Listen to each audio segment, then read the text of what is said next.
ay rated SPG. Striktong patnubay at gabay ng magulang ang kailangan. Maaaring may masiselang tema, lengguwahe, karahasan, sexual, horror o droga na hindi angkop.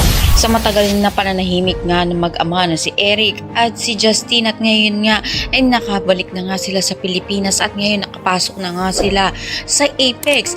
Dito nga dahil sa sobrang galit nga nito ni Eric sa pamilya nga nito ni Dr. Nyagat, lalo na nga kay Lolo Pepe dahil na nga rin sa iniwan nga siya ng anak nga nito at inabandong kanilang anak ay maghihiganti na nga siya sa pagkakataong ito.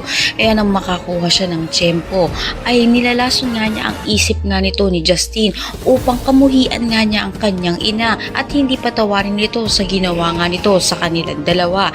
Kaya ngayon nga ay galit na galit si Justine dahil na nga sa pagbuo nga nakasamaan nga ng ginagawa nga nito ni Eric sa kanya. Kaya ngayon mahihirapan si Giselle upang makuhang ang loob nga ng kanyang anak dahil na nga rin sa pangungontra nga nito ni Eric at sa gusto nga nitong pabagsakin nga ang Apex. Abangan nga natin kung ito nga ba si Justine ay mag-iiba pa ang isip at mapatawad niya na nga ito nga si Giselle at itama na nga niya at ipaliwanag na nga sa kanyang ama na nagkakamali nga sila sa dating pagkakilala nga nila dito nga kay Giselle. Ang lahat ng yan abangan natin. Maraming salamat sa inyo.